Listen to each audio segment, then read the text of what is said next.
Hello, this is Mr. Ray, and this is the story of how Dory finds her family. You can read along with me in your book. You will know it is time to turn the page when you hear this sound. Oh, let's begin now. Dory was a baby blue tang fish. She lived with her parents, Jenny and Charlie. But Dory was not like other fish. She suffered from short-term memory loss. Dory's parents tried to help her with her memory, but nothing seemed to work. One day, her parents taught her how to play hide-and-seek. Her parents hid while Dory counted, but Dory quickly forgot about the game. When her parents came out of their hiding spots, Dory was sad that she had forgotten again. When she was little, Dory was separated from her parents. Alone, she wandered the ocean looking for them. As Dory swam, she asked the different sea creatures she met for help. As the years passed, Dory forgot all about her parents. She knew she was looking for something, but she couldn't remember what. Then one day, Dory saw a boat pass overhead. Nearby, she heard a panicked voice. They took my son! My son! Help me, please! The voice was coming from a clownfish named Marlin. He was looking for a boat that had taken his son Nemo. Dory knew which way to go. We haven't seen a boat. Follow me. Together, Dory and Marlin traveled across the ocean and brought Nemo home.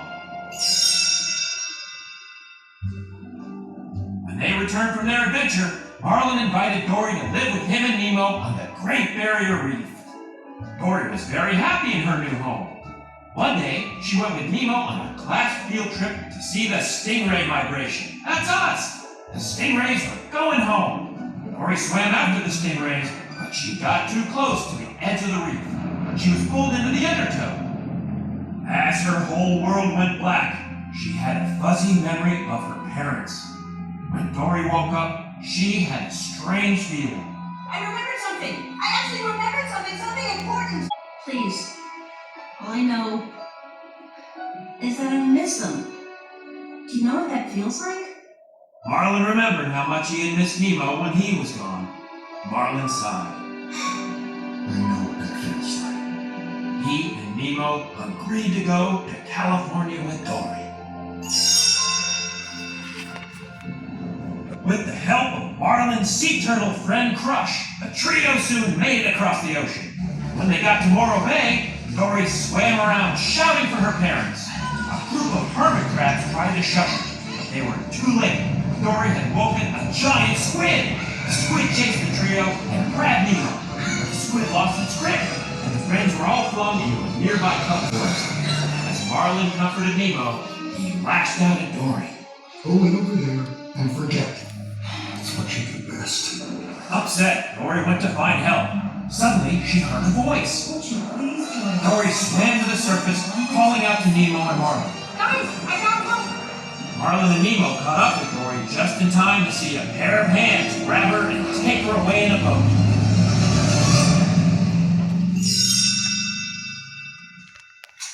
The humans dropped Dory into a fish tank and clipped an orange tag to her fin. Suddenly, an octopus popped out of the sink next to her. His name was Hank. He was actually a septopus, an octopus with a set of tentacles. Hank told Dory that she was in quarantine, where sick animals were treated before being released back into the ocean. Then he explained what her tag meant. It's a transport tag for fish who can't cut it inside the Institute.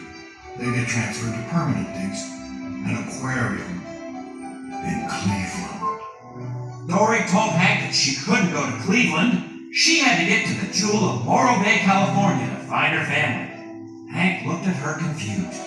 That's this place, the Marine Life Institute, the jewel of Morro Bay, California. You're here. Dory gasped. I'm from here. Hank asked her what exhibit she was from, but Dory couldn't remember. The octopus offered her a deal.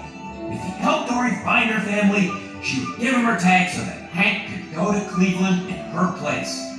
Dory agreed, and the pair took off. As Hank and Dory wandered the Institute, they met Bailey, a beluga whale who could use sound waves to see, and a whale shark named Destiny. Destiny knew Dory. You and our friends. We talked through the pipes when we were Destiny told Dory that she was from the open ocean exhibit. She suggested that Dory swim through the pipes to get there, but Hank couldn't fit into the pipes, and Dory was worried she would get lost on her own. She was determined to find another way to the exhibit. Using a baby stroller for transport, Dory navigated while Hank rolled them toward the open ocean exhibit. But the two made a wrong turn. They ended up in the touch pool, a tank where children got to touch sea creatures. Hank was scared, but Dory encouraged him to just keep swimming. Finally, they escaped. Dory looked up. They had made it to the open ocean exhibit. Dory gave Hank her tag. You know, I think I'm gonna remember you.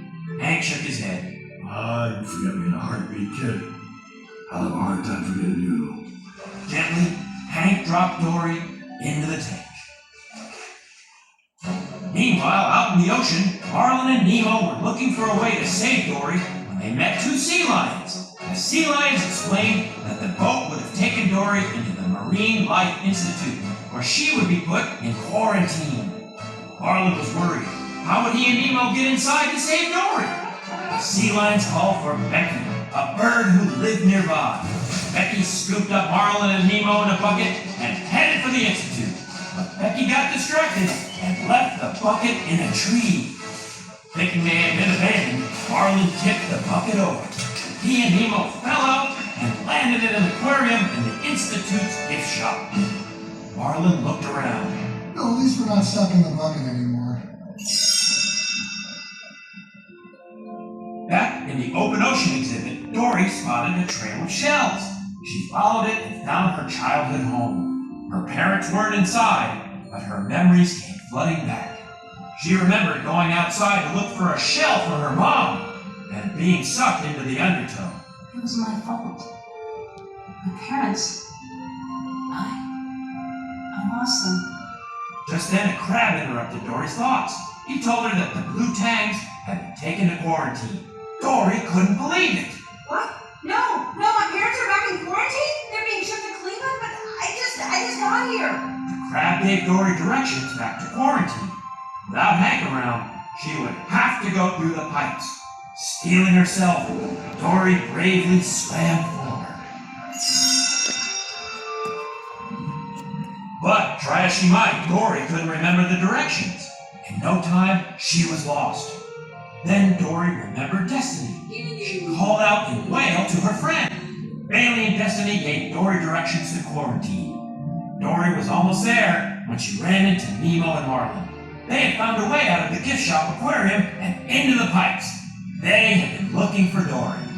Marlin apologized to Dory, then he headed back down the pipes. Follow me, it's time to head home. But Dory wasn't ready to go. Wait. My parents are here. The trio continued through the pipes together toward quarantine, but Dory was nervous to meet her parents. Do you think my parents will want to see me because I lost them? Marlin smiled at Dory. Ever since I've met you, you've shown me how to do stuff I never dreamed of doing. Dory, because of who you are, you are about to find your parents. And when you do that, you'll be home. When they reached quarantine, the tank of blue tanks had already been loaded on the truck to the aquarium. Suddenly, Hank appeared. Lifting Dory and her friends into a coffee pot, he helped them onto the truck. Inside, the blue tanks recognized Dory. They explained that her parents had gone to quarantine to find her years ago. They had never returned. Dory realized her parents were gone. I don't have a family. Nemo shook his head. Dory shot out of the drain into the ocean. All alone, she began to panic. What do I do? What would Dory do? As Dory swam, she spotted a trail of shells. She decided to follow it. In the distance, Dory saw two figures moving toward her. It was her parents. They were overjoyed to see Dory. Crying happily, they pulled Dory close.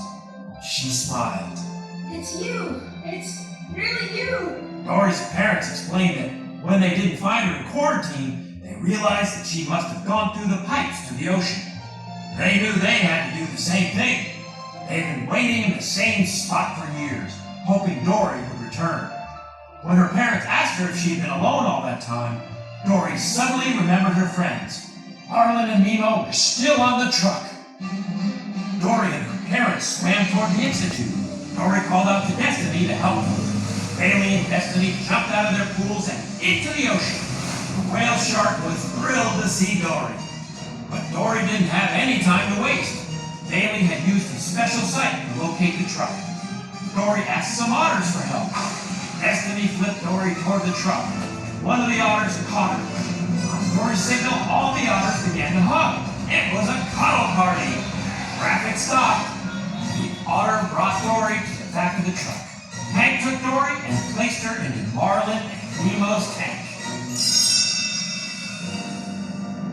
Nemo was excited to see Dory. Dory, you came back! Dory smiled at him and Marlin. She couldn't leave her family. Suddenly, Hank knocked on their tank. The fish had to find a way to get back to the ocean before it was too late. As Marlin called for Becky, Hank put Marlin and Nemo into the bucket. Hank had just picked up Dory when Becky swooped in and grabbed the bucket. She didn't realize Dory was still on the truck. Dropping Marlin and Nemo into the ocean, she turned around to go back for Dory. Back on the truck, Dory tried to convince Hank to come with them. She didn't want him to go to Cleveland. Because the best things happen by chance. Because that's life, and that's you being with me out in the ocean, not safe in some stupid glass box. Hank agreed. Just then, the truck door slammed shut, locking Dory and Hank inside.